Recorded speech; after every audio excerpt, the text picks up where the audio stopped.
ایک اور بات آپ کو بتاؤ، ایک مسلمان یہ بھی تو چاہتا ہے نا کہ اس کو یہ پتا چلے کہ نبی پاک علیہ السلام رمضان کیسے گزارتے تھے، پیارے آقا کا رمضان کیسا ہوتا تھا۔ آؤ میں آپ کو بتاتا ہوں کہ جن کے صدقے رمضان ملا ہے، جن کے صدقے قرآن ملا ہے، بلکہ صحیح بات تو یہ ہے کہ اللہ کے نبی کے صدقے ہی ہمیں رب کا راستہ ملا ہے، انہوں نے ہی ہمیں ایمان کی دولت سے نوازا ہے۔ وہ کتنا پیارا نعت کا شعر ہے نا کہ تیرے صدقے میں آقا، تیرے صدقے میں آقا سارے جہان کو دین ملا، میرے آقا کے صدقے میں سارے جہان میں یہ دین پھیلا ہے۔ وہ آقا رمضان کیسے گزارتے تھے؟ بی بی عائشہ صدیقہ رضی اللہ تعالی عنہا فرماتی ہیں کہ جب رمضان آتا تو نبی پاک کا چہرہ انور کا جو رنگ ہے نا وہ متغیر ہو جاتا، تبدیل ہو جاتا، اور میرے آقا نماز کی کثرت فرماتے، خوب دعائیں مانگتے، گویا خوف خدا نبی پاک کے چہرہ انور پر، قلب اقدس پر طاری ہو جاتا۔ بی بی عائشہ فرماتی ہیں کہ جب نبی پاک علیہ السلام کی بارگاہ میں رمضان آتا، احادیث کا مضمون ہے، تو جبریل امین آتے تھے اور آقا ان کے ساتھ خوب قرآن کا دور فرماتے تھے۔ سبحان اللہ۔ ایک جگہ سیدنا عبداللہ ابن عباس فرماتے ہیں جب ماہ رمضان آتا تو سرکار مدینہ علیہ السلام قیدیوں کو رہا کرتے اور ہر سائل کو عطا فرماتے تھے۔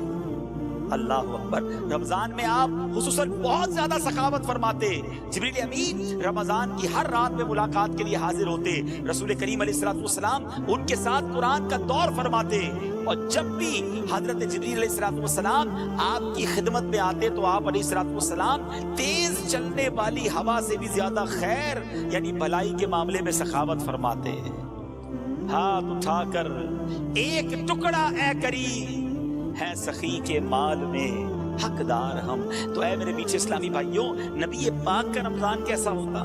تلاوت قرآن والا، دعاؤں والا، سجدوں والا۔ ایک جگہ فرماتی بی بی عائشہ صدیقہ رضی اللہ تعالیٰ عنہ کہ میرے آقا رمضان میں بستر پر تشریف نہ لاتے، یعنی رات عبادتوں میں گزرتی تھی، کم آرام ہوتا تھا۔ ادھر تو ایسے بھی کئی لوگ ملتے ہیں جو سارا دن ہی سوتے رہتے ہیں، نمازیں قضا کر دیتے، بھائی روزہ رکھا ہے، معاذ اللہ ثم معاذ اللہ۔ نماز بھی پڑھنی ہے، عبادت بھی کرنی ہے، روزہ بھی رکھنا ہے، اور انشاءاللہ عبادت بھی خوب کرنی، ثواب کمانا ہے۔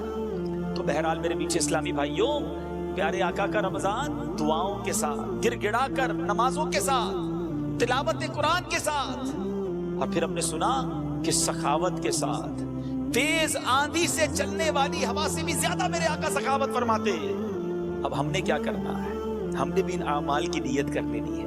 تو پہلی نیت یہ کرتے ہیں انشاءاللہ کہ رمضان کے پورے روزے رکھیں گے، پوری تراویح پڑھیں گے، ارے ہر سجدے پر 1500 نیکیاں، جنت میں یاقوت کا گھر، جنت کا درخت۔ جو 8 رکعتیں پڑھ کے تراویح چھوڑ کے جاتے، سوچو کتنی نیکیاں چھوڑ گئے۔ 12 رکعتیں پڑھ کے نکل جاتے، ذرا سوچے کتنی نیکیاں چھوڑ گئے، کتنے جنت کے محل تم سے چلے گئے، کتنے خزانے چھوڑ دیے تم نے۔ 3 روزہ تراویح پڑھتا ہوں، کیوں؟ باقی دن تو پھر کاروبار کرنا ہے۔ اگر کوئی 3 روزہ، 5 روزہ، 7 روزہ ختم قرآن میں تراویح پڑھ لیتا ہے، ٹھیک ہے اگر وہ صحیح طریقے سے پڑھتا ہے، لیکن بقیہ دنوں کی تراویح معاف نہیں ہوئی ہے، وہ بھی پڑھنی ہے۔ روزانہ 20 تراویح پڑھیں گے انشاءاللہ، آخر رمضان تک پڑھیں گے انشاءاللہ۔